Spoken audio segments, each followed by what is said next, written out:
Good morning students, MSc classes में आप सभी को स्वागत है। और आपके सामने मैं नीरज सर फिर एक अन्य सवाल लेकर आया हूँ। इसमें आपका देश लंबाई चौड़ाई ऊंचाई दिया हुआ है, पानी है, पानी बढ़ता हुआ है। किसी खेत में खेत की लंबाई है 25 डेसीमीटर और चौड़ाई है 15 डेसीमीटर, और उसमें पानी जो है ऊपर तक कहाँ तक, कितना ऊंचाई तक उठा हुआ है, मतलब पानी है उसमें है 8 सेंटीमीटर तक पानी उसके अंदर बढ़ता है। तो पानी का आयतन आप जाते हैं, खेत की लंबाई गुना खेत की चौड़ाई और वह खेत की ऊंचाई, मतलब खेत की ऊंचाई यानी कि पानी कितना ऊंचा तक पानी उसमें अंदर है, खेत में है।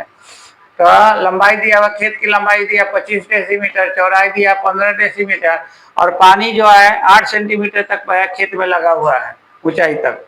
तो डेसीमीटर को मीटर में बदलने के लिए 10 से भाग दिया जाता है। यहाँ भी 10 से भाग दिया। सेंटीमीटर को मीटर में बदलने के लिए 100 से भाग दिया जाता है।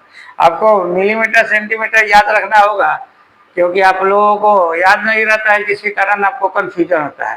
तो बहुत आसान है ना। आप जानते हैं कि 10 millimetre 1 centimetre, 10 millimetre 1 centimetre, 10 centimetre 1 decimetre, 10 millimetre 1 centimetre, 10 centimetre 1 decimetre, और 10 डेसीमीटर हो जाता है 1 मीटर। इसी तरह के होता है, इसके आधार पर हमने इसको निकाला है।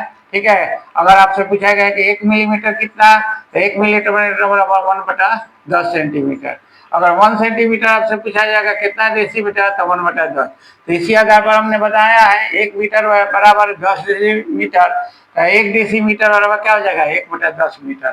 तो यहाँ डेसीमीटर को मीटर बताने के लिए 10 से भाग दिया है। उसी तरह है ना, यहाँ 1 मीटर बराबर होता है 100 सीएम, क्या कि 10 गुना 10 तब आ जाएगा 100, है ना। 1 मीटर बराबर 10 डेसीमीटर, 1 मीटर बराबर होता है 10 डेसीमीटर, और 10 डेसीमीटर को 10 गुना 1 डेसीमीटर लिखेंगे, और 10 है गुना 1 डेसीमीटर को क्या लिखते हैं, 1 डेसीमीटर 10, यानी कि 1 मीटर बराबर 10 सीएम, 1 डेसीमीटर बराबर 10, 1 डेसीमीटर बराबर 10 सीएम, तो 10 गुना 10 यानी 100 सीएम। तो 100 से डिवाइड करेंगे तो सेंटीमीटर मीटर में बदल जाएगा। अब तीनों को गुना किया तो 3000 आया, ये तीनों को गुना करके इतना आया, 3 को जीरो से 3 को जीरो कर गया, 3/10 मीटर क्यों आ गया, और 3/10 मीटर क्यों यानी 0.3 मीटर क्यों। तो ये एक आसान सा ये भी सवाल था, और आपको अच्छा ही लगा होगा। और अच्छा लग रहा है तो मेरे चैनल को लेटेस्ट जानकारी प्राप्त करने के लिए लेटेस्ट जानकारी हमेशा मिलते रहे, ताकि इसके लिए आप मेरे चैनल को एमएससी क्लासेज को सब्सक्राइब करें। धन्यवाद।